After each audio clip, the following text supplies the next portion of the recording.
السلام عليكم متابعينا الكرام.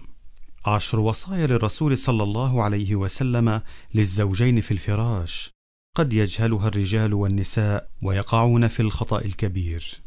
ولكن قبل مشاهدة الفيديو ادعمونا بإعجاب لهذا الفيديو لكي يقترحه نظام اليوتيوب ولكي يصل إلى أكبر عدد من المسلمين وتعم الفائدة. كما يمكنكم متابعتنا على الفيسبوك مفتاح المعرفة. لم يغفل القرآن الجانب الحسي والعلاقة الجسدية بين الزوج والزوجة في الحياة الزوجية، وهدى فيها إلى أقوم السبل التي تؤدي حق الفطرة والغريزة، وتتجنب الأذى والانحراف في الحياة الزوجية.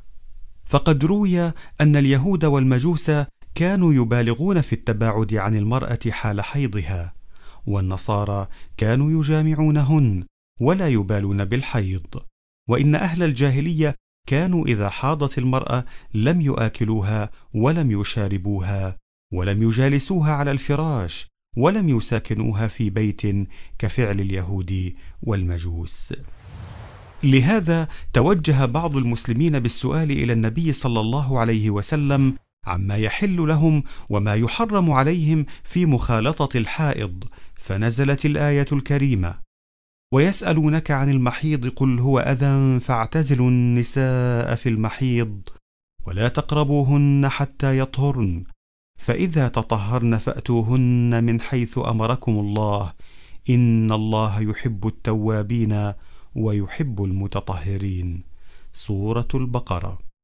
وقد فهم ناس من الأعراب أن معنى اعتزالهن في المحيض ألا يساكنوهن، فبين النبي صلى الله عليه وسلم المراد من الآية وقال: إنما أمرتكم أن تعتزلوا مجامعتهن إذا حضن، ولم آمركم بإخراجهن من البيوت كفعل الأعاجم. فلما سمع اليهود ذلك قالوا: هذا رجل يريد ألا يدع شيئا من أمرنا إلا خالفنا فيه. فلا بأس على المسلم أن يستمتع بامرأته بعيدا عن موضع الأذى. وصايا النبي للأزواج.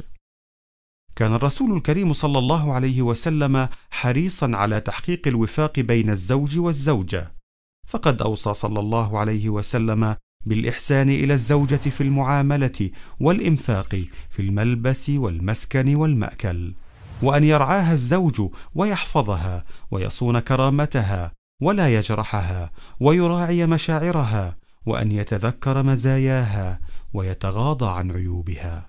هناك بعض المبادئ الأساسية في الإسلام للجماع بين الزوجين، ولكن للأسف يجهلها الكثير من الأزواج. لهذا سنقدم بعضا من وصايا الرسول صلى الله عليه وسلم لمعاشرة الأزواج.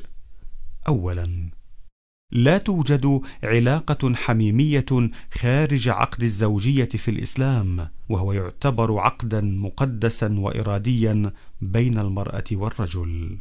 ثانيا، تهدف العلاقة الزوجية بين الزوجين إلى التالي: التكاثر، إشباع الرغبة الغريزية للطرفين، تبادل الحب والعواطف، الشعور بالدفء وحرارة العلاقة بين الشريكين، بناء حياة زوجية سعيدة ومستقرة ومتجانسة لصالح الأسرة والمجتمع. ثالثا، العلاقة الزوجية بين الزوجين يؤجر عليها الزوجان في الآخرة. فعن أبي ذر رضي الله عنه أن أناسا من أصحاب النبي صلى الله عليه وسلم قالوا له: يا رسول الله، ذهب أهل الدثور بالأجور، يصلون كما نصلي ويصومون كما نصوم، يتصدقون بفضول أموالهم. فقال لهم: أوليس قد جعل لكم ما تصدقون؟ إن بكل تسبيحة صدقة، وكل تكبيرة صدقة، وكل تحميدة صدقة، وفي بضع أحدكم صدقة. قالوا: يا رسول الله، أيأتي أحدنا شهوته ويكون له فيها أجر؟ فأجابهم: أرأيتم لو وضعها في حرام أكان عليه فيها وزر؟ فكذلك إذا وضعها في الحلال كان له أجر. رابعا، يجب أن تتم العلاقة الحميمة في صورة كاملة من الحياء والملاطفة والملاعبة، وأن يتصرف كل من الزوجين مع الآخر تصرف اللياقة والكياسة، وألا يتعجلا الاتصال قبل مقدمات من الحب والعطف والحنان. والاستعداد النفسي والتحضير العاطفي خير سبيل لبلوغ الزوجين معا الإشباع المطلوب.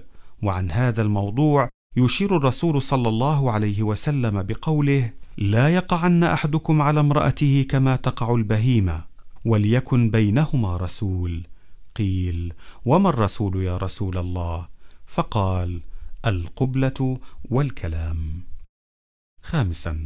يجب أن تتم العلاقة الزوجية بين الطرفين في سرية تامة، وبعيدا عن عيون الناس وسمعهم ومراقبتهم، ولا يجوز لأحدهما أن يفشي أي شيء من أسرار علاقته مع الآخر.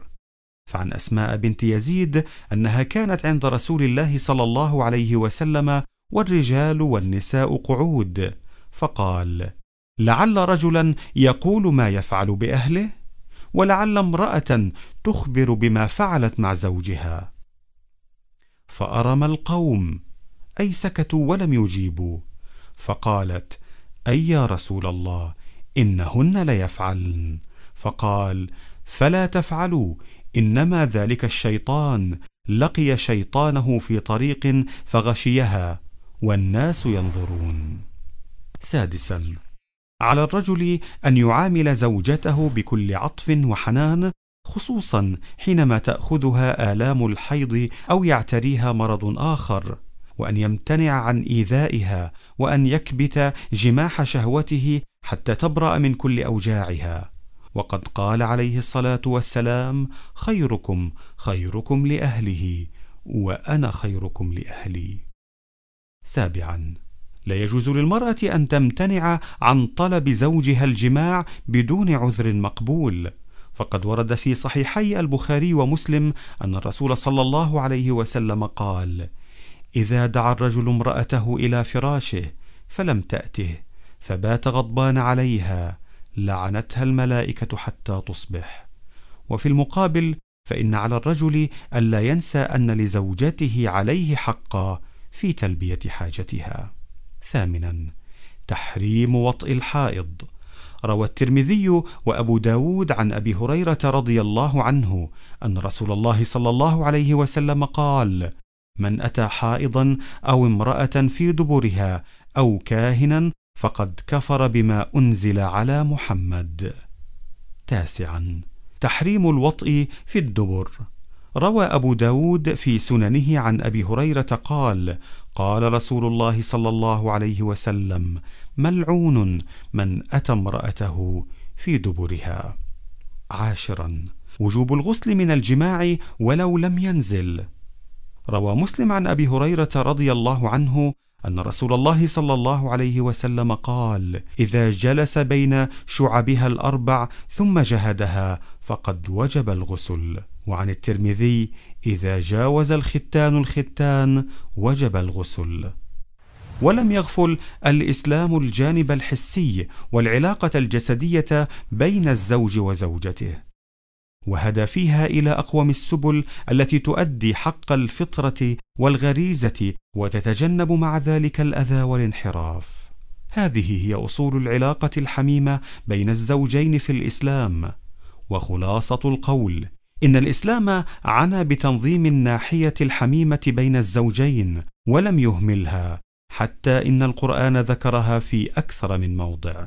كان الرسول صلى الله عليه وسلم حريصا على تحقيق الوفاق بين الزوج والزوجة، فقد أوصى صلى الله عليه وسلم الزوج بالإحسان إلى الزوجة في المعاملة، والإنفاق في الملبس والمسكن والمأكل، وأن يرعاها الزوج ويحفظها ويصون كرامتها ولا يجرحها، ويراعي مشاعرها، وأن يتذكر مزاياها ويتغاضى عن عيوبها. اللهم ارحم واغفر كل من نشر هذا المقطع. انشروا سنة نبيكم يرحمكم الله، فالدال على الخير كفاعله. اللهم ارحم واغفر كل من نشر هذا المقطع. إذا أتممتم الفيديو إلى آخره فلا تخرجوا قبل ترك تعليق بالصلاة والسلام على نبينا محمد، ولا تحرموا أجر مشاركة هذا الفيديو لكي يستفيد منه كل مسلم، فالدال على الخير كفاعله. إن أعجبكم الفيديو اشتركوا في القناة دعما لنا. لا تنسوا مشاركة الفيديو حتى يستفيد منه كل مسلم مع قناة مفتاح المعرفة.